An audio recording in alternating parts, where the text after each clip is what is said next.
திரு ஆனந்த் அவர்கள் சொன்ன மாதிரி போன வாரம் ராஜ்யசபாவில் என்எஸ்எம்இ பில் அப்படின்னு ஒன்று வந்துச்சு.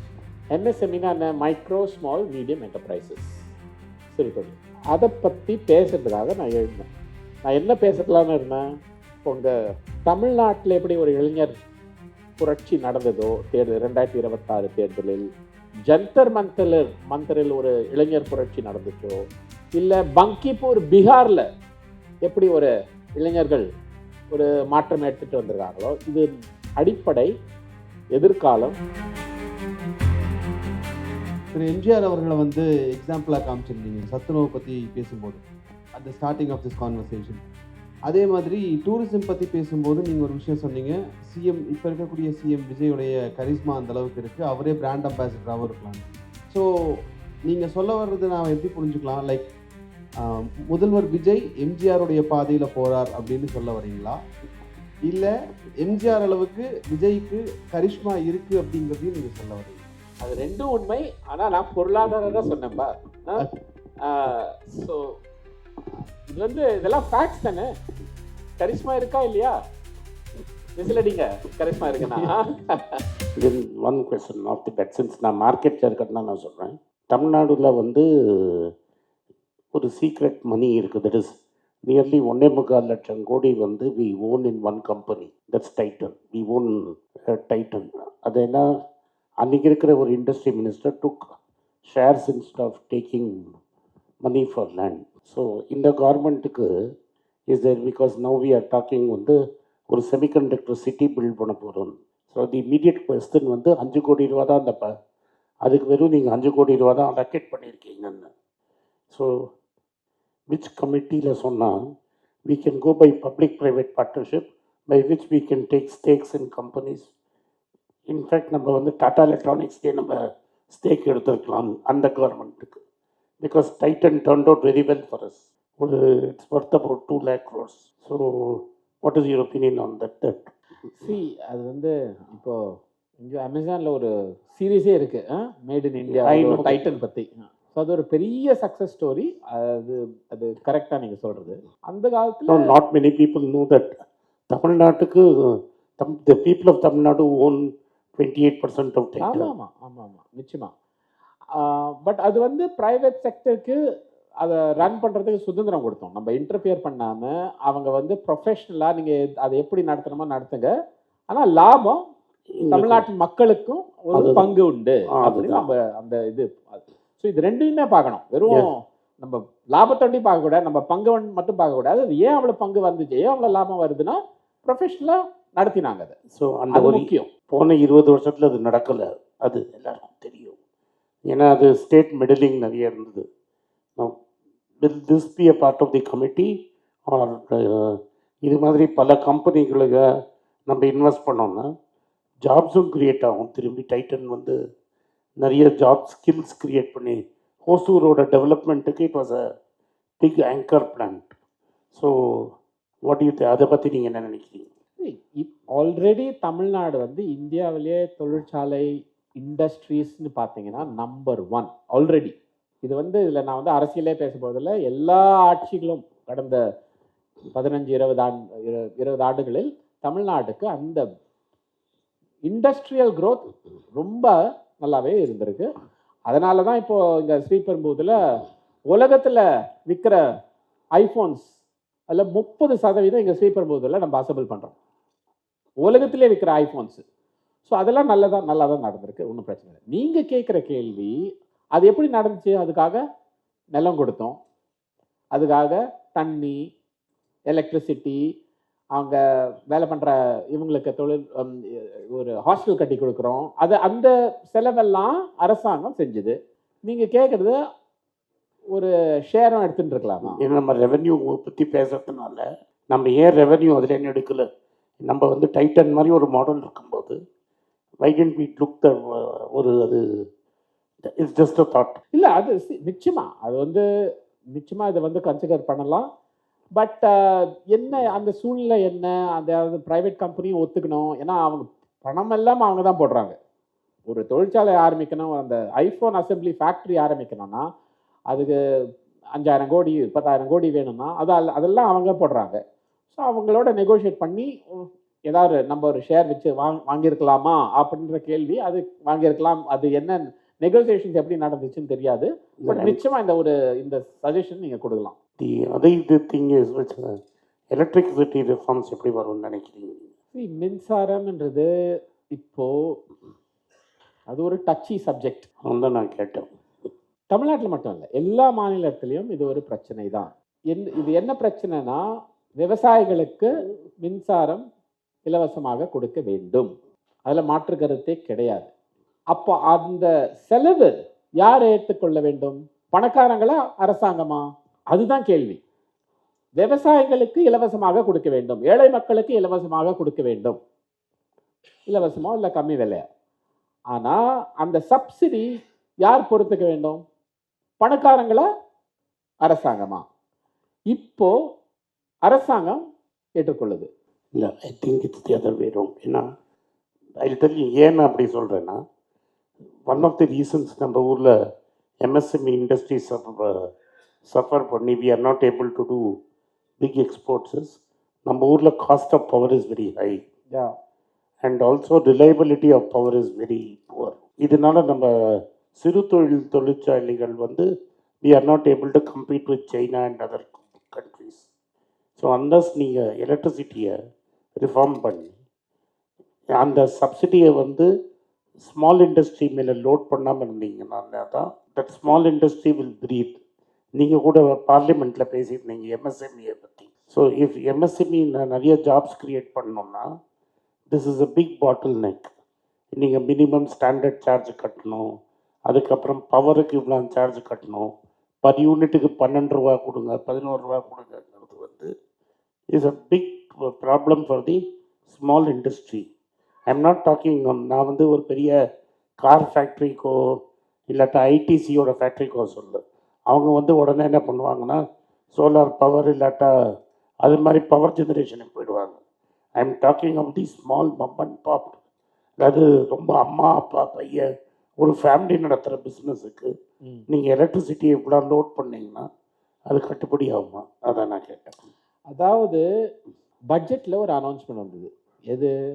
சோலார் பவர் பற்றி, ரூஃப் டாப் சோலார். இது என்ன முயற்சினா, நீங்கள் சொல்கிறது கரெக்ட். அதனால தான் நான் முதல்ல ஆரம்பத்திலேயே சொன்னேன், இது வந்து இந்த மின்சாரம்ன்றது ஒரு எலக்ட்ரிஃபைங் டாபிக் தான் அது. ஏன்னா அது ரொம்ப டச்சி, அது தொட்டால் ஷாக்கு தான் அடிக்கும். ஏன்னா இப்போது அதுக்கு வந்து சப்சிடைஸ் பவர் கொடுத்து தான் அதில் மாற்று கருத்தே கிடையாது. ஆனால் அதனோட சுமை யார் எடுத்துக்கணும்? அரசாங்கத்துக்கிட்ட பணம் இல்லை. ஓகே, ஸோ இப்போ என்னன்னா ஒரு ஐடியா என்னன்னா சோலார் பவர், அதாவது எவ்வளவுக்கு எவ்வளோ நம்ம சோலார் பவர் கிரிட்டில் இல்லை, உங்களுக்கு வேண்டிய, இப்போ நீங்கள் சொல்கிறீங்க சிறு தொழில், அவங்களுக்கு வேண்டிய பவர் சோலார் பேனல் மூலமாக அவங்க அந்த பவர் எடுத்துக்கிட்டா அது ஒரு 3-4 வருஷத்துக்கு ஒரு இன்வெஸ்ட்மெண்ட் ஆகும், அதுக்கப்புறம் ஃப்ரீ. அந்த 3-4 வருஷம் இன்வெஸ்ட்மெண்ட்டுக்காக முதல்ல அவங்களுக்கு கொஞ்சம் உதவி செஞ்சு அந்த சோலார் பவருக்கு கொஞ்சம் மாறினோன்னா இந்த சுமை குறையுமா அப்படின்ற ஒரு எக்ஸ்பெரிமெண்ட் போயிட்டுருக்கு. இது வந்து மத்திய அரசு ஒரு ஸ்கீம் ஒன்று எடுத்துகிட்டு வந்தது. தமிழ்நாட்டு அரசு இது வரைக்கும் அந்த ஸ்கீமில் சேரல. இந்த பட்ஜெட்டில் முதலமைச்சர் அறிவித்திருக்காங்க இந்த மாதிரி அந்த ஸ்கீமில் நாங்கள் சேர போகிறோம் அப்படின்னு. ஏன்னா இந்த நீங்கள் சொல்கிற மின்சார சப்சிடி சுமை குறைக்கிறதுக்காக. இது வந்து குஜராத்தில் செஞ்சுருக்காங்க, இந்த எக்ஸ்பெரிமெண்ட்டு ஒர்க் ஆயிருக்கு. ஆனால் நமக்கு ஒரு ஷேம் என்னன்னா, நான் ஒரு இது சொல்கிறேன், இது வந்து எந்த நாடு, உலகத்திலே எந்த நாடு இது வந்து ரொம்ப சக்ஸஸ்ஃபுல்லாக செஞ்சுருக்காங்க அப்படின்னா பாகிஸ்தானில் சோலார் பவர் கிட்டத்தட்ட 20% சிறு தொழில் வீட்டுகளில் சோலார் பவர் வந்து பாகிஸ்தானே செய்யுது. எதுக்கு வேலையாகாதவங்க அவங்களே செய்கிறாங்க, நம்ம ஏன் செய்ய முடியாது? ஸோ ஆகையால் இது ஒரு ஓகே. நான் இப்போ ஜஸ்ட் கொஞ்சம் ட்விஸ்டில் கேட்குறேன். அக்ரிகல்ச்சருக்கு can't be use solar because அக்ரிகல்ச்சருக்கு முடியாது, கரெக்ட். பட் நீங்க சொல்றது சிறு தொழில் இல்லையா, பம்புக்கு பண்ணலாம் இல்லையா? அதான் சொல்றேன், சிறு தொழில் வீட்டுகள் பண்ணா at least the demand for regular power comes down இல்லைங்களா, அது குறையும். பட் இப்போ சோலார் பவர் பம்ப்ஸ் வந்துருச்சு, வாட்டர் பம்ப்ஸ். ஸோ அதை இன்ட்ரடியூஸ் பண்ணால் அக்ரிகல்ச்சர்லேயும் we can reduce இல்லையா? செய்யலாம். ஸோ இந்த மாதிரி ஏதாவது வித்தியாசமாக யோசிக்க வேண்டும். அதனால தான் பட்ஜெட்டில் சொல்லியிருக்காங்க. இது எவ்வளோ பேர் கவனம் செலுத்தினாங்கன்னு தெரியல, பட் இது பட்ஜெட்டில் அறிவிக்கப்பட்டுள்ளது. ஸோ இதை பார்க்கணும். இதனால் இது வந்து ஒரு வித்தியாசமான ஒரு சொல்யூஷன் இதுக்கு. சரி, இது வாட் யூ திங்க் டீலிமிட்டேஷன் பற்றி எல்லா ஸ்டேட்டுக்கும் 50% ஆயிடுச்சுன்னு வைங்க. What you are proposing now? First வந்து ஃபர்ஸ்ட் புரிஞ்சுக்கணும் என்ன இப்போ என்ன சூழ்நிலை. லோக்சபா பாராளுமன்றத்தில் லோக்சபாவில் அதாவது மக்களவையில் தமிழ்நாட்டின் பங்கு 39 சீட், 543 மொத்தம். அது வந்து தமிழ்நாட்டுக்கு 39. ஏன் 39? அதாவது 39னா 7.18% தமிழ்நாட்டின் பங்கு பார்லிமெண்ட்ல. அது ஏன்னா 1971 சென்சஸ்ல மக்கள் தொகையில் தமிழ்நாடோட பங்கு கிட்டத்தட்ட 7.2%. அந்த அடிப்படையில் தான் லோக்சபால நமக்கு 7.2% சீட் பங்கு. அது 1971. இப்போ 2026 மக்கள் தொகை நடந்துட்டு இருக்கு. அந்த எஸ்டிமேட்ஸ் நீங்க பாத்தீங்கன்னா, ஹெல்த் மினிஸ்ட்ரியோட எஸ்டிமேட்ஸ் பாத்தீங்கன்னா, தமிழ்நாட்டின் பங்கு 5.2, 7.2லேருந்து 5.2. அதாவது நம்ம வந்து வளர்ச்சி அடைஞ்சோம், பாப்புலேஷன் கண்ட்ரோல் நல்லா செஞ்சோம். ஆகையால் நம்மளுடைய மக்கள் தொகை பங்கு 7.2லேருந்து 5.2க்கு கம்மியாகும். அப்போ 7.2நால உங்களுக்கு 39, இப்போ 5.2நால உங்களோட சீட்டு 30 ஆயிடணும் அப்படின்னு சொன்னாங்கன்னா அதை ஏற்றுக்கொள்ள முடியுமா?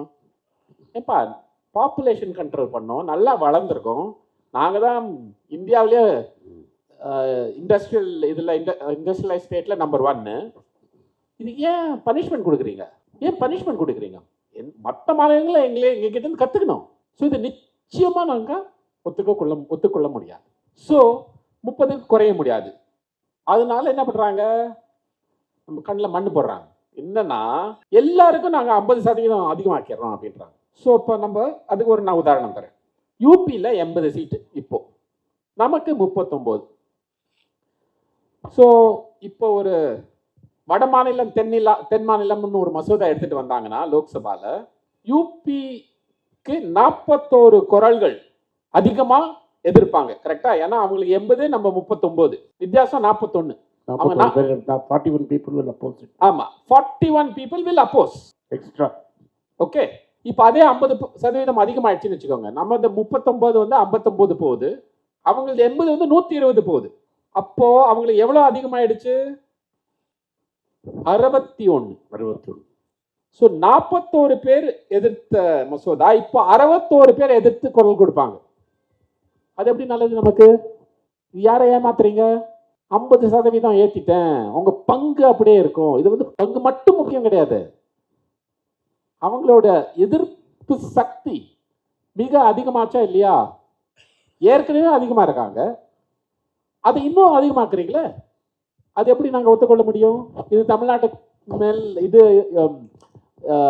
இதா இல்லையா? அதனால்தான் திரு ராகுல் காந்தி அவர்கள் என்ன சொன்னாரு,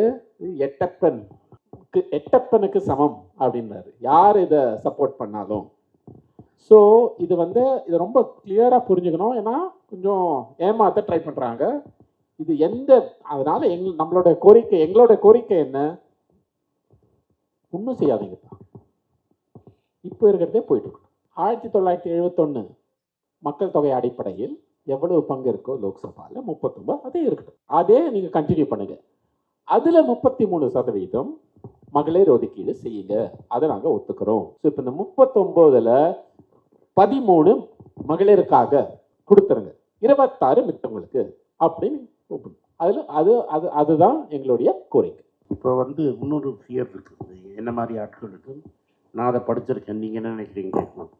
அஸ்ஸாமில் என்ன நடந்ததுங்கிறது நம்மளுக்கு தெரியும், இங்கே நிறைய பேருக்கு தெரிஞ்சிருக்காது, தமிழ்நாட்டில் நிறைய பேருக்கு தெரிஞ்சிருக்காது. இஸ்லாமியர்களும் மைனாரிட்டிஸையும் எப்படி அதை சைட்லைன் பண்ணாங்கங்கிறது அஸ்ஸாம் டீலிமிட்டேஷனில் நல்லா தெரிஞ்சிருக்கும். மேபி அதை நீங்கள் எக்ஸ்பிளைன் பண்ணால் கரெக்டாக இருக்கும். So that is the bigger danger. That's what தொகுதியை திரும்பி பிரிக்கிறச்ச இப்போ 120 கொடுத்துருவாங்க. அதில் கிறிஸ்துவர்கள், இஸ்லாமியர்களையும், தலித்துகளையும் எப்படி அது நீங்கள் எக்ஸ்பிளைன் பண்ணுங்கள் பெட்டர். அதாவது இது சீரமைப்பு அப்படின்வாங்க. என்னன்னா வெறும் எவ்வளவு தொகுதின்னு பொறுத்து இல்லை, அது பவுண்டரி. இப்போ நீங்கள் இதே எடுத்துக்கிட்டீங்கன்னா இதெல்லாம் சவுத் சென்னை லோக்சபாவில் வரும். இப்போ இந்த நான் பவுண்டரியை மாற்றணும். இந்த பவுண்டரியை நான் எப்படி மாற்றுவேன்? தமிழ்நாட்டில் இந்த பிரச்சனை கிடையாது. வட மாநிலங்களில் என்னன்னா ஒரு சமுதாயத்தின் மக்கள் எல்லாரையும் ஒரு தொகுதி ஆக்கிறேன், மற்றவங்க எல்லாம் இன்னொரு சமுதாயம் சார்ந்த தொகுதி. இந்த அடிப்படையில் நான் பவுண்டரியை வேற மாதிரி போட்டுருவேன். அப்படி போட்டா என்ன நடக்கும்? அஸ்ஸாமில் என்ன நடந்துச்சுன்னா இதுதான் செஞ்சாங்க. ஸோ இஸ்லாமியர்கள் எல்லாரையும்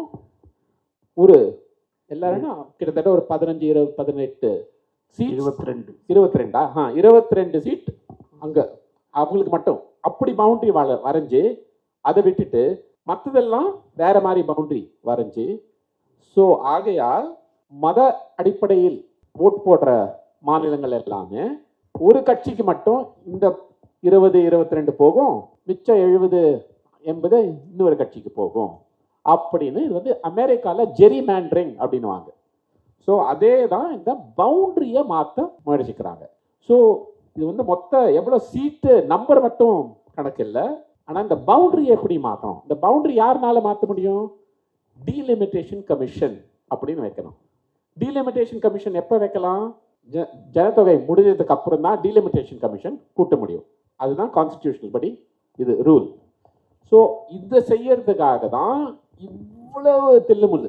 மகளிர் ஒதுக்கீடு, ஜனத்தொகை இது அடிப்படையில் இது மாற்றம், இதெல்லாம் என்ன எதுக்கு? இந்த பவுண்டரியை திருப்பி வரையறதுக்கு. இதை தான் புரிஞ்சுக்கணும் நம்ம எல்லாம். இல்லை பேசிக்காக இப்போ என்ன ஆகுமா, ஈவன் இன் ஸ்டேட்ஸில் பீகார், யூபி மாதிரி ஸ்டேட்ஸில் ஆல்ரெடி ஒரு மைனாரிட்டிஸ் ஒரு ஃபியரில் வாழ்ந்துட்டுருக்காங்க. ஸோ இந்த மைனாரிட்டிஸை கம்ப்ளீட்டாக டு மேக் தம் இரலவெண்ட், மினிஸ்ட்ரியில் ஃபஸ்ட் டைம் இந்த கேபினெட், இந்தியன் கேபினெட் ஒரு மைனாரிட்டியே இல்லாத கேபினெட்டாக ரொம்ப நாளைக்கு இருந்தது. I think even today that is true. ஒரு மைனாரிட்டி மெம்பர் இல்லாத ஒரு கேபினெட்டாக இதை மாற்றினாங்க. ஸோ இஸ் திஸ் ஒரு பாசிபிலிட்டி ஆஃப் டீலிமிட்டேஷன்? நல்ல இது நிச்சயமா இதுதான் அவங்களுடைய அடித்தள நோக்கம். அதில் சந்தேகமே கிடையாது. நம்ம எப்படி எந்த திசையில் போகணுமோ பவுண்டரியே திருப்பி செஞ்சாலும் எல்லாரும் சேர்ந்து வாழ்கிற மாதிரி தான் பவுண்டரி செய்யணும். அதை விட்டுட்டு மத சார்பில் பவுண்டரியை திருப்பி ஒவ்வொரு தொகுதி பவுண்டரியை மாற்றணும் அப்படின்ற ஒரு எண்ணம் தான் அவங்களுக்கு. அந்த அடிப்படையினால் தான் இந்த பேச்சு எல்லாமே மகளிர் ஒதுக்கீடு, விமென்ஸ் ரெசர்வேஷன், சென்சஸ் எல்லாமே இதுக்காக தான். So I have a couple of questions. So the first question is when you say that state's revenue is mostly dependent on the liquor and the property tax. So is this generalized in all other states, or like is there a difference in other states having a different type of source of income other than property and excise? So let's take for example Gujarat. So there is prohibition over there. So they have a loss of revenue from excise. So how is it that Gujarat is actually able to handle that loss? So that is one question. And the subsequent question is with regard to the GST. So you did say that they have the current GST is actually having an issue with allocating tax for products. When you said an example with chicken. So this GST was actually formulated from the Congress government. So was there any provision in Congress that is different from what is actually currently being implemented? Thank you. First கேள்வி நான் சொன்னது வந்து ஒரு மாநிலத்துக்கு வருவாய்க்கு அவங்களோட தனி உரிமை. நான் வந்து ஒரு state is only depend on excise and ப்ராப்பர்ட்டின்னு சொல்லலை. பட் அவங்களுக்கு இருக்கிற ஃபுல் ஃப்ரீடம், எவ்வளவு வரி வசூலிக்கலாம் அப்படின்ற அந்த முடிவு எடுக்கிறதுக்கு excise, property are the two biggest sources of revenues. அதுதான் நான் சொன்னேன். அஃப்கோர்ஸ் ஜிஎஸ்டி, ஸ்டேட் ஜிஎஸ்டி அதெல்லாம் ஒரு பெரிய சோர்ஸ் ஆஃப் ரெவென்யூ. ஆனால் நான் அந்த உதாரணம் கொடுத்த மாதிரி எவ்வளவு வரி அதுக்கு போடலாம் ஒரு பொருளுக்கு அப்படின்றது தனியாக நம்ம முடிவு எடுக்க முடியாது. அந்த கவுன்சிலில் போய் தான் முடிவு எடுக்கணும். ஸோ இது நான் எப்பவுமே இந்த கதை ஒன்று சொல்லுவேன், ஜிஎஸ்டின்னு. நான் ஒரு 5 நிமிஷத்தில் அந்த கதை சொல்கிறேன். 1981 82 திரு என்ஜி ராமச்சந்திரன் தேர்தலில் ஜெயிச்சுட்டு வராரு. அப்போ அவர் தேர்தலில் ஒரு ப்ராமிஸ் ஒன்று வச்சுருந்தார். என்ன? சத்துணவு திட்டம், மதிய உணவு திட்டம் பள்ளிகளுக்கு எல்லா பள்ளியிலையும் எக்ஸ்பேண்ட் பண்ணுறேன் அப்படின்னு ஒரு ப்ராமிஸ், தேர்தல் ப்ராமிஸ். ஜெயிச்சாரு, வந்தார் 1981 நினைக்கிறேன். அப்போது எல்லா மதிய உணவு எல்லா பள்ளிகளுக்கும் கொடுக்கணும் அப்படின்னு அந்த முதல் மீட்டிங்கில் அவர் கேட்குறாரு. அப்போ அவரோட ஃபைனான்ஸ் செக்ரட்டரி சொல்கிறாரு, சார் அதுக்கு 140 கோடி எக்ஸ்ட்ரா பணம் வேணும், செலவாகும், நம்மக்கிட்ட அந்த பணம் இல்லை. மொத்த பட்ஜெட்டு அப்போ 1000 கோடி வரும்போது தான் 140 கோடி வேணும், அதனால் இது செய்ய முடியாது அப்படின்றார். இல்லை, இது செஞ்சே ஆகணும் அப்படின்றார் முதலமைச்சர் திரு எம்ஜி ராமச்சந்திரன்.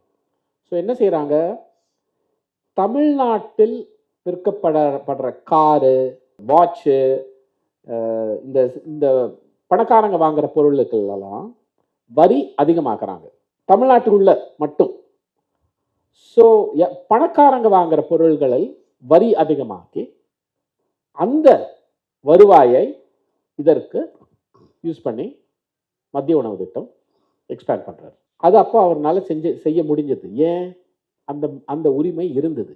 அந்த உரிமை, அதாவது நான் இப்போ இங்கே கார் விற்கிறீங்க, வாட்ச் விற்கிறீங்க, ஒரு பெரிய டிவி விற்கிறீங்க அப்படின்னா தமிழ்நாட்டில் அதுக்கு அதிக வரி போடுவோம் அப்படின்ற முடிவை அவரால் எடுக்க முடிஞ்சது.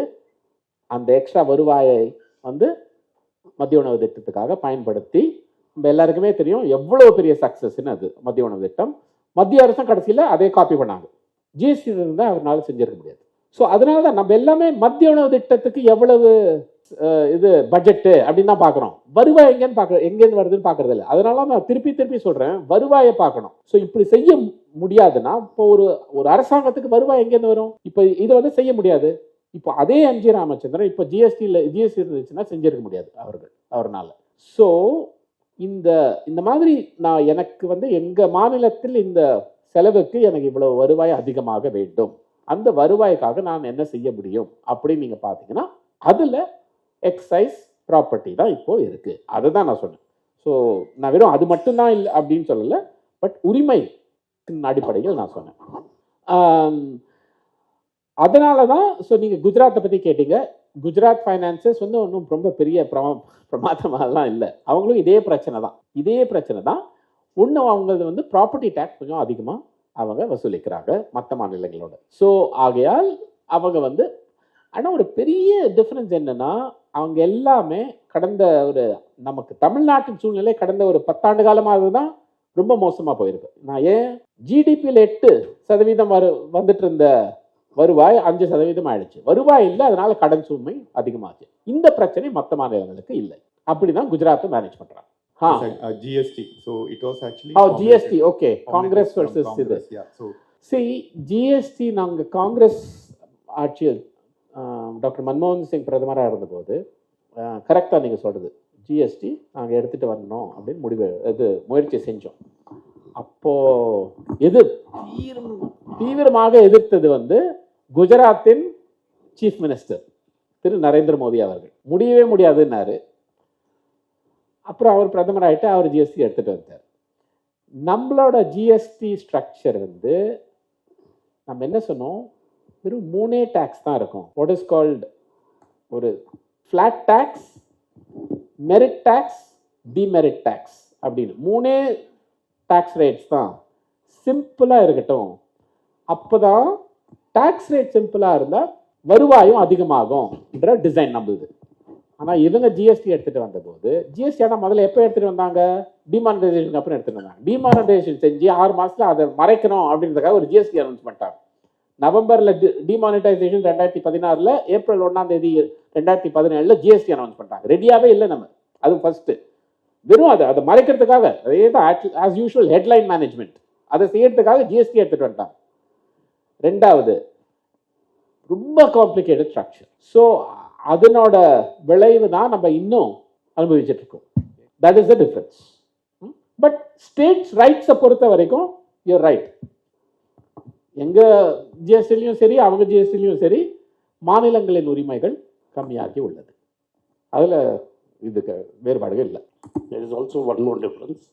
Here, the bill that was proposed by Chidambaram and Manmohan Singh, அதில் என்னென்னா dispute resolution was an outside body. இப்போ வந்து டிஸ்பியூட்னா கூட இவங்களே டிசைட் பண்ணுவாங்க. தட் இஸ் நாங்களே போட்டுப்போம், நாங்களே டிசைட் பண்ணிப்போம், நானே judge. Like you have an income tax dispute tribunal, you have a securities appellate tribunal for everything. There would have been a GST dispute appellate tribunal where the judge would have been different from the person who is levying the tax. That would have been. But இப்போ வந்து the council itself will decide இந்த மாதிரி பண்ணிட்டாங்க. That's a major, there is no way a state can challenge the dispute. It is very complicated. That would have been a more democratic thing. நம்ம ஊரில் வந்து the real problem is, like இவர் சொன்ன மாதிரி ஒரு ஃப்ளாட் ரேட் கிடையாது. So இந்த பாப்கார்னுக்கு ஒரு டேக்ஸு, அந்த பாப்கார்னுக்கு ஒரு டேக்ஸு, சாக்லேட் கலந்த பாப்கார்னுக்கு ஒரு டேக்ஸுக்கு நம்ம ஆயிடுச்சு. பெட்டர் ஒரு flat rate, but that flat rate will not be very popular. Sir ரீசெண்டாக ஒரு கொஸ்டின் சொல்லி ஒரு வீடியோ சொல்லியிருந்தீங்க. நெக்ஸ்ட் நீங்கள் Anand sir next generation is the first generation earns less than previous generation after 3 generations. So அதை elaborate பண்ண முடியுமா sir? What everybody knows now that Jantar Mantar protest has shown.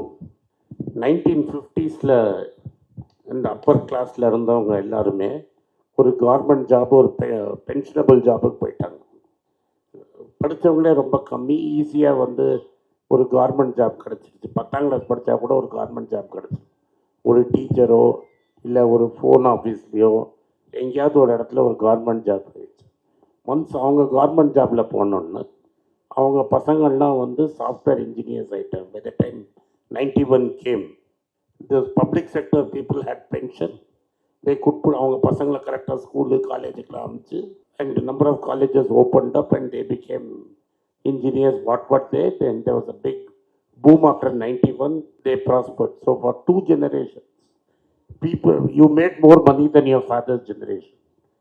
So like my grandfather's generation or my father made money, and most people in my generation made more money than their father. இப்போ அடுத்த ஜெனரேஷனில் என்ன ஆயிடுச்சுன்னா, thanks to 12 years of inactivity, இப்போ வந்து நீங்கள் வந்து கிரியா மாதிரி ஒரு யூனிவர்சிட்டியோ இல்லை அசோகா மாதிரி ஒரு யூனிவர்சிட்டிக்கு போனால் கூட 50 லட்ச ரூபா செலவு பண்ணிட்டு வெளில வந்தால் கூட 5 to 6 லட்ச ரூபாய்க்கு மேலே வேலை கிடைக்காது. So this generation which is now 21, 22 or 25 will not be able to earn more than their father. And whatever their parents had earned, like they had a 2-bedroom flat, 3-bedroom flat, where the child had a separate room, அது கூட கிடைக்காத அடுத்த generation will find it impossible to buy a house. நீங்கள் பார்க்குற Jantar Mantar, cockroach Janata party, அந்த protest எல்லாம் அதோட reason தான். That is happening. They don't have a way out. இந்த காம்படிட்டிவ் எக்ஸாம்ஸ்க்குள்ளே அப்படிலாம் ப்ரெஷர் இருக்கிறது, இது எல்லாமே காரணம் வந்து அதுதான். Because there is no employment possible. ஏன்னா ஐடி வந்து is not recruiting people, banks are not recruiting people. Every quarter every bank is reducing the number of people it recruits. அதே மாதிரி insurance company is reducing number of people. So all the service sector jobs that opened up after 91, banking, insurance, telecom, எல்லா இடத்துலையுமே jobs are being cut. So which is a serious problem. 23-24 வயசு பசங்க வீட்டில் சும்மா இருக்காங்க, கேட்டால் எக்ஸாமுக்கு படிக்கிறேங்கிறாங்க. That is also there in Tamil Nadu. It has not yet become a very big problem like North India. This is what I wanted to say. Sir, ரெகுலராக நீங்கள் சொல்கிற ஒரு விஷயம் இண்டிவிஜுவல் பீப்புளுக்கு இப்போ என்னென்னா, நம்ம தமிழ்நாடு கவர்மெண்ட் சொன்னீங்க டைட்டனோட ஷேர்ஸ் இருக்குன்னு சொன்னீங்க. ஸோ வந்து நம்ம இன்ஸ்டெட் ஆஃப் லோன் வாங்குறதுக்கு பதிலாக நம்ம ஏன் அந்த அந்த இன்வெஸ்ட்மெண்ட்டில் கொஞ்சத்தை செல் அவுட் பண்ணி நம்மளோட டெட் பர்டனை குறைச்சோன்னா it will indirectly improve our amount வந்து பீப்புளுக்கு பண்ணுறதுக்கு கடனுக்கு நம்ம கொடுக்குற இன்ட்ரெஸ்ட்டு கொஞ்சம் கம்மியாகும். அது வந்து நம்மளோட டெவலப்மெண்ட்டுக்கு யூஸ்ஃபுல்லாக இருக்கும். அந்த அசெட் வந்து இப்போ டெட்டாக தானே இருக்குது. அன்டில் அன்லெஸ் ஒரு டிவிடெண்ட் வரும், அதை தாண்டி வேறு எதுவும் இல்லை. ஸோ இண்டிவிஜுவலுக்கு நீங்கள் அப்படி சொல்லுவீங்க, ஒரு கடன் வாங்குறியா இல்லைனா இருக்கிற வீட்டுக்கு கோல்டை வைக்கிறியானா நீ கோல்டு வைக்கிறதா நல்லது அப்படின்னு நம்ம சொல்லும்போது நம்ம அதே இது நம்ம நாட்டுக்கும் ஃபாலோ பண்ணலாம். ஜஸ்டினோட ஒரு கேள்வி. ஒரு வாட்டி வித்துட்டா திரும்பி வராது. அவங்க Tatas have offered to buy back அந்த டைட்டன் ஷேர்ஸை நாங்கள் வாங்கிக்கிறேன்னு அவங்க சொல்லிட்டாங்க. பட் நீங்கள் அந்த 1.5 லட்சம் கோடி கோழி மாதிரி தான். கோழி தங்கம் விட்டு மாட்டிட்டுன்னு இருக்கு. தி டிட்கோட chairman is the chairman of Titan. So you can influence more industry here. Watch making, spectacle making, jewellery making is happening in. நீங்கள் அதை சரண்டர் பண்ணிட்டீங்கன்னா இங்கேருந்து எல்லாத்தையும் மூடி குஜராத்துக்கு போய்டும் பிளான்ட் எல்லாம். ஸோ சிம்பிளி அதை விற்றீங்கன்னா உங்களால் திருப்பி ரீக்ரியேட் பண்ண முடியாது. இது ஒரு நல்ல இன்வெஸ்ட்மெண்ட் யாரோ அப்போது நம்ம மக்களுக்காக செஞ்சு வச்சுருக்காங்க. நம்ம இப்போ செய்கிற தப்பு கஜானா உள்ள காசு எடுத்துகிட்டு வர மாட்டேங்கிறோம். அதை திருத்தாமல் நம்ம அப்போ செஞ்ச நல்ல விஷயத்த அதை விற்றுலாமே, அதை விற்று நம்ம கடன் அடைக்கலாமே அப்படின்றீங்க. இது எப்படி தெரியுமா இருக்கு? ஒரு குடும்பத்தில் ஒரு குடிகார அப்பா நீங்கள் போய் இவங்க கிட்ட அவங்க மனைவி கிட்ட கோல்டு விற்று எனக்கு காசு கொடு அப்படின்னு கேட்குற மாதிரி தான் இருக்குது. அது ஒரு நல்ல இன்வெஸ்ட்மெண்ட், ஒரு டிவிடெண்ட் வந்துட்டு இருக்கு, வேல்யூ அதிகமாகிட்டு போயிட்டு இருக்கு. செஞ்ச தப்பு நம்ம கஜானா உள்ள வருவாய் வரல, அதை திருத்துவோமா இல்லை போய் எதையா விற்போமா? That is a lazy solution and a dangerous solution. இல்லை, நான் எதுக்கு அதை கேட்டேன்னா, பட் இட் காட் டைவர்ட்டட். இன்னும் தஞ்சாவூர்லலாம் பெரிய ஹோட்டல்ஸ் கிடையாது, டூரிஸ்ட் வர மாதிரி ஹோட்டல்ஸ்லாம் கிடையாது. So maybe we can do again another partnership where we give the land and they can build the hotel. As an idea, it's a good idea. We must explore it more. என்னன்னா இப்போ private sector கொஞ்சம் இதாக இருக்காங்க. அதாவது அவங்க ஒரு 10 வருஷத்துக்கு முன்னாடி PPP அப்படின்னு எடுத்துகிட்டு வந்தோம், public private பார்ட்னர்ஷிப்னு. Road, airport, Dholu எல்லாத்தையும். That experience has not been good for the private sector. ஏன்னா ஆட்சி மாறிடுச்சுன்னா நீ ஏன் இந்த இண்டஸ்ட்ரியோட பார்ட்னர்ஷிப் போட்ட, அதை விற்றுட்டு இன்னொருத்தர்கிட்ட கொடு. மத்திய அரசில் தெரியும் நமக்கு, எல்லாமே ஒருத்தருக்கு தான் ஒருத்தரோட தான் சொல்றாரு. என் பசங்களுக்கு தெரியும் A2. ஸோ அது பசங்க சொல்லுவாங்க A1, A2, A7 வரைக்கும் பேர் சொல்லுவாங்க. அது நீங்கள் சொல்லிடல, நான் தான் டெல்லி போனேன் திருப்பி அடுத்த வாரம். ஸோ அதெல்லாம் பிரச்சனையாகும். அப்படின்றதால ப்ரைவேட் செக்டர் ரொம்ப இப்போ விரும்ப மாட்டேன்றாங்க. அப்போ இந்த டைட்டன் செஞ்ச போது 1980 எல்லாருமே கொஞ்சம் நல்லவங்களாக தான் இருந்தாங்க. இப்போ அந்த சூழ்நிலை இல்லை அரசியலில். ஸோ அதனால கொஞ்சம் ப்ரைவேட் செக்டர் பயப்படுறாங்க. But as an idea is a good idea. So மீடியாவில் ஏதாவது கேள்வி கேட்கணும்னு கேட்கலாம். somebody wants to ask. Financial discipline எடுத்திங்கன்னா தனி மனிதருக்கு கடன் இல்லாமல் இருக்கணும், ஒரு கம்பெனி டெப்ட் ஃப்ரீயாக சொல்கிறோம். இப்போ ஒரு நாட்டுக்கு எப்போ தமிழ்நாடு ஒரு கடன் இல்லாத மாநிலமாக போகும், சான்சஸ் இருக்கா? நாங்கள் சின்ன வயசுலேருந்து நாங்கள் கடன் தான் கேட்டுட்டு இருக்கோம். ஒரு நாடு, ஒரு இந்தியா, தமிழ்நாடாக இருக்கட்டும்.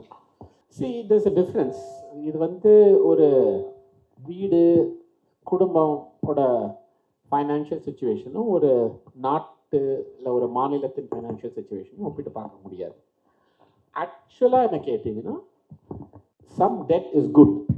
கொஞ்சம் கடன், அதாவது இது எல்லாமே லெவலை பொறுத்து. உலகத்தில் எல்லா நாடுகளிலும் கடன் உண்டு. அமெரிக்காவிலையும் நீங்கள் பார்த்தீங்கன்னா எப்போ பற்றாக்குறை இல்லாமல் இருந்ததுன்னா அது ஒரு 2 வருஷம் பில் கிளின்டன் பிரசிடெண்ட்டாக இருந்தபோது இருந்தது. ஸோ எல்லா நாடுகளிலும் இந்த பற்றாக்குறை உண்டு. அது ஏன்னா ஒரு கவர்மெண்ட்டுக்கு இருக்கிற பவர், பாரோயிங் பவர், கடன் வாங்கக்கூடிய பவர், கம்மி வட்டியில் வாங்கக்கூடிய பவர், ப்ளஸ் இன்வெஸ்ட்மெண்ட் பவர்.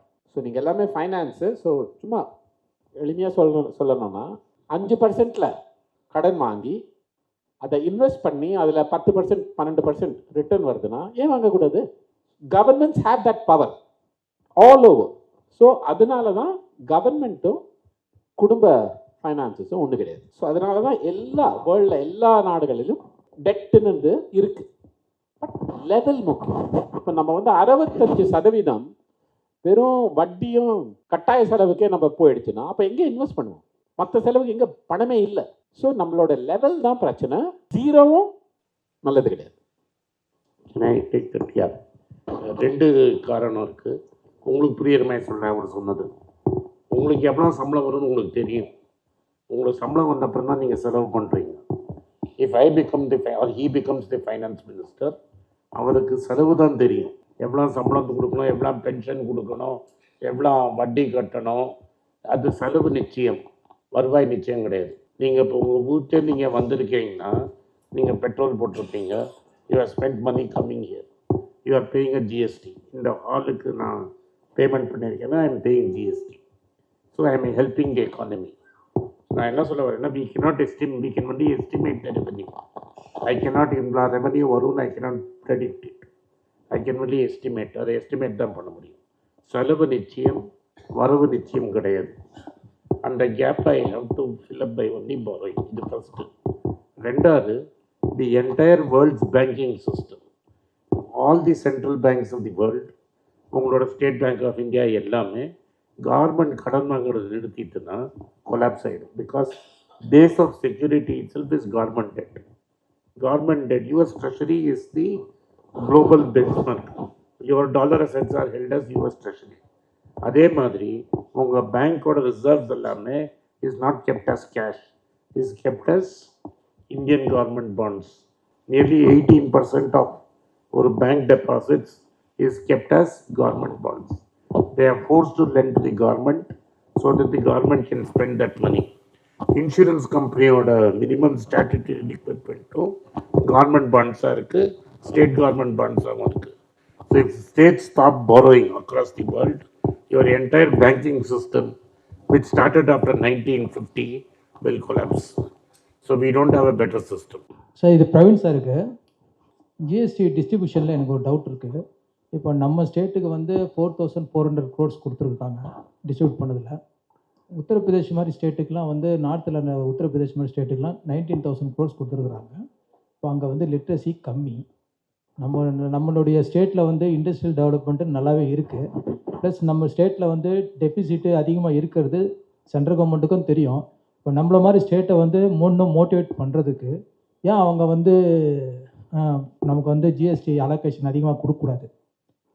இது ஒரு கொஸ்டின். செகண்டு, நமக்கு வந்து நீங்கள் வந்து ஓப்பனிங் பட்ஜெட் மீட்டிங், ஓப்பனிங் டாக்கில் நீங்கள் சொன்னீங்க, அந்த இது வந்து direct tax and corporate tax வந்து சென்ட்ரல் கவர்மெண்ட்டு ஸ்டேட்டுக்கெலாம் கொடுக்கறது இல்லைன்னு சொன்னீங்க. அது ஏன் நமக்கு கொடுக்கறது இல்லை? ஏன்னா நம்ம ஸ்டேட்லேருந்தும் நம்ம நிறைய பே பண்ணுறோம், டைரக்ட் டேக்ஸும் சரி கார்பரேட் டேக்ஸும் சரி. ஏன் அந்த டேக்ஸ்லாம் நமக்கு தரக்கூடாது? இந்த 2 கொஸ்டின் தான் சார். இல்லை, எனக்கு புரியல. நீங்கள் ஜிஎஸ்டி யூபிக்கு அதிகமாக ஜிஎஸ்டி சொல்கிறீங்களா இல்லை கிராண்ட்ஸ் அண்ட் எய்ட் அப்படின்னு? Grants and aid And share of taxes. அதான் grants and aid and share of taxes. Grants and எய்டுக்கு வர கிராண்ட் வந்து மத்திய அரசின் ரூல் படி யாருக்கு அவங்க உதவணும்? எந்த மாநிலங்கள் பின்தங்கி இருக்கோ அவங்களுக்கு அதிகமாக உதவ வேண்டும். இது வந்து நம்ம எல்லா கட்சிகளும், காங்கிரஸ் கட்சியும் சரி பிஜேபியும் சரி, இதுதான் இந்த பாலிசி தான் நம்ம எடுத்துட்டு இது பண்ணிட்டு இருக்கோம், ப்ராக்டிஸ் பண்ணிட்டு இருக்கோம். ஸோ ஆகையால் தமிழ்நாட்டு, அதான் நான் சொல்கிறேன், இந்த டீலிமிட்டேஷன் மாதிரி நம்மளுடைய சக்ஸஸ் நமக்கே இப்போ பிரச்சனையாகுது.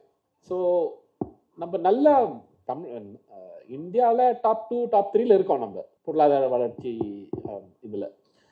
ஸோ அதனால நமக்கு கிராண்ட்ஸ் கம்மியாக தான் வரும்.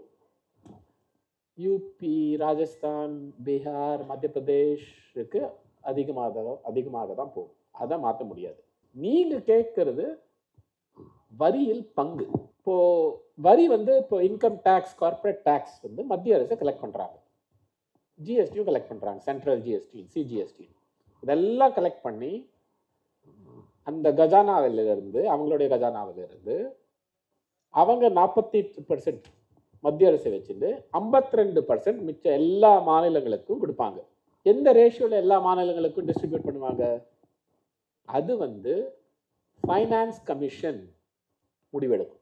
ஃபைனான்ஸ் கமிஷன் வந்து இந்த மாநிலத்துக்கு இவ்வளவு கொடுக்கணும் அப்படின்னு அவங்க முடிவு எடுப்பாங்க. அவங்க எந்த அடிப்படையில் முடிவு எடுப்பாங்க?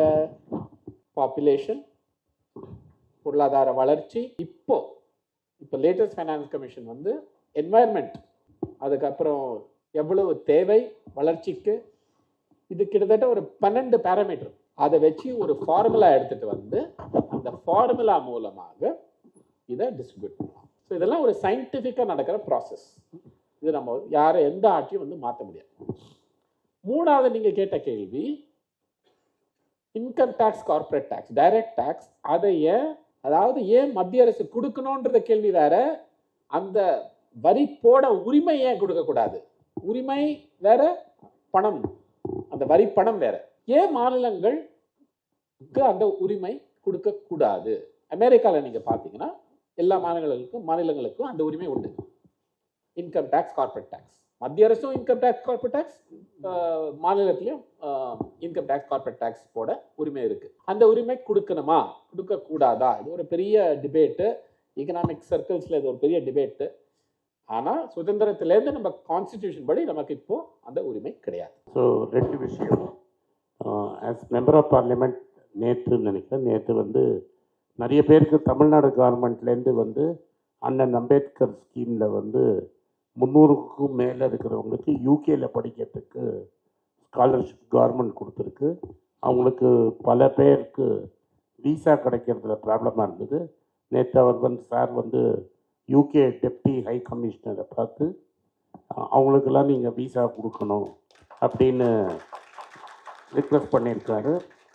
யூகே கமிஷனரும் டெஃபினட்டாக அதை நான் வந்து கம்பேஷனேட் கிரவுண்ட்ஸில் பார்க்குறேன்னு சொல்லியிருக்காங்க.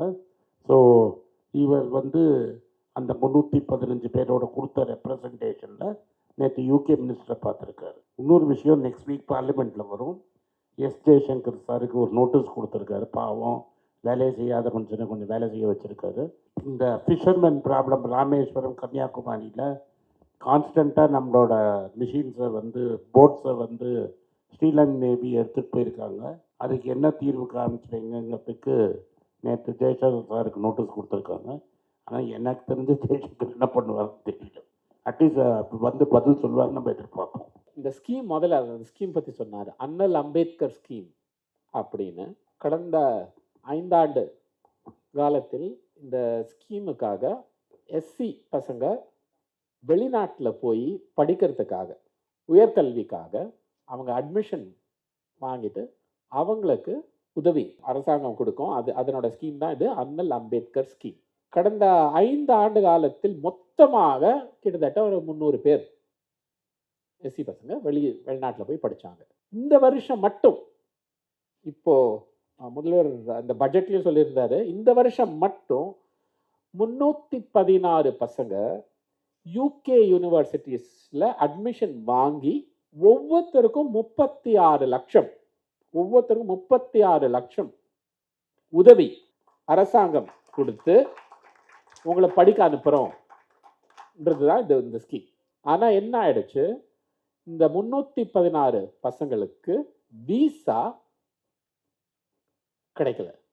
விசா கொடுக்க மாட்டேன் அப்படின்னு ஒரு ஒரு ஒரு ஏன்னா ஒரு ரூல் ஒன்று மாறிடுச்சு அங்கே பிரிட்டிஷ் ஹை கமிஷனில். ஸோ ஆகையால் நான் நேற்று பிரிட்டிஷ் டெபுட்டி ஹை கமிஷனரை சந்தித்து அவரிடம் இந்த சூழ்நிலையை நான் எக்ஸ்பிளைன் பண்ணேன். அவர் எனக்கு சொன்னது, ஆமாம், இது வந்து நைஜீரியாவில் எங்களுக்கு ஏதோ ஒரு பிரச்சனை ஆச்சு, அதனால் நாங்கள் அங்கே லண்டனில் ஏதோ ஒரு ரூல் மாற்றினாங்க, ஸோ அதனால நாங்கள் தமிழ்நாடு பசங்க பாதிக்கப்பட்டுள்ளார்கள் அப்படின்னாங்க. நான் சொன்னேன் அவருக்கு, சார் நாங்கள் தமிழ்நாடு, நைஜீரியா கிடையாது. இந்தியாவிலே நாங்கள் தான் ஒரு பெருமை கூடிய மாநிலம். எங்களோட பசங்க அட்மிஷன் வாங்கியிருக்காங்க, அவங்களுக்கு உதவியும் அரசாங்கம் லெட்டர் கொடுத்துருக்காங்க, உதவி கொடுக்குறோம் அப்படின்னு. ஸோ ஆகையால் நீங்கள் நைஜீரியாவோட தமிழ்நாடு ஒப்பிட்டு போட்டு இந்த ரூலை மாற்ற முடியாது, இது கொஞ்சம் பார்க்கணும் நீங்கள் அப்படின்னு அவர் புரிந்து கொண்டார். நிச்சயமாக அவர் வந்து இதை நான் உடனே மேலிடத்தில் பேசி இதுக்கு ஒரு தீர்வு எடுத்துகிட்டு வரேன் அப்படின்னு சொன்னார். இதுதான் அந்த அண்ணல் அம்பேத்கர் ஸ்கீமோட இஷ்யூ. ரெண்டாவது என்ன சொன்னீங்க, மீனவர். இப்போ பாராளுமன்றத்தில் நாங்களாம் எம்பிஸ் வந்து கேள்வி கேட்கலாம். ஒன்று ப்ரெஸ்ஸில் அவர் ப்ரெஸ் கான்ஃபரன்ஸ் கொடுக்குறாரோ இல்லையோ பிரதமர், நாங்கள் கேட்ட கேள்விக்கு பதில் கொடுத்தே ஆகணும் ஒவ்வொரு மந்திரி சபையும். ஸோ அந்த விதத்தில் நான் கிட்டத்தட்ட ஒரு இது வரைக்கும் 17 கேள்வி இந்த முதல் 2 வாரத்தில் வெவ்வேறு மினிஸ்ட்ரிஸில் கேட்டிருக்கேன். அதில் ஒன்று வந்து நம்ம மீனவர்களின் பிரச்சனை. இங்கே கொழும்பில் எவ்வளவு தமிழ் மீனவர்கள் கைது செய்யப்பட்டுள்ளார்கள், எவ்வளவு பேர் இன்னும் அவங்க வச்சிருக்காங்க, அவங்கள திருப்பி எடுத்துட்டு வர்றதுக்காக நம்ம மத்திய அரசு என்ன முயற்சி செஞ்சிருக்காங்க அப்படின்ற கேள்வி நான் கேட்டேன். அந்த கேள்விக்கு அவங்க பதிலில் ரொம்ப தெளிவாக எனக்கு எக்ஸாக்டாக ஞாபகம் இல்லை எவ்வளோ இவங்க மீனவர்கள் கைது செய்யப்பட்டுள்ளார்கள், அவங்க இன்னும் அங்கே அடைக்கப்பட்டுள்ளார்கள் அப்படின்ற அவங்க அதுக்கு பதில் கொடுத்து இதுவரைக்கும் எந்த முயற்சியும் எடுக்கவில்லை அவங்கள திருப்பி கூட்டிகிட்டு வர அப்படின்னு அவங்களே ஒப்புக்கொண்டார்கள். ஸோ ஆகையால் நானும் இங்கே மாநில தலைவர் திரு மாணிக்கம் தாக்கூர் அவர்களும், அவர் லோக்சபாலையும் நான் ராஜ்யசபாவிலும் இந்த விவாதம் நடக்க வேண்டும் அப்படின்னு ஒரு அர்ஜென்ட் நோட்டீஸ் அப்படின்னு அதுக்கு பேர், அதை கொடுத்து நாங்கள் இதை பற்றி ஒரு டிஸ்கஷன் கூப்பிட போகிறோம் அடுத்த வாரம்.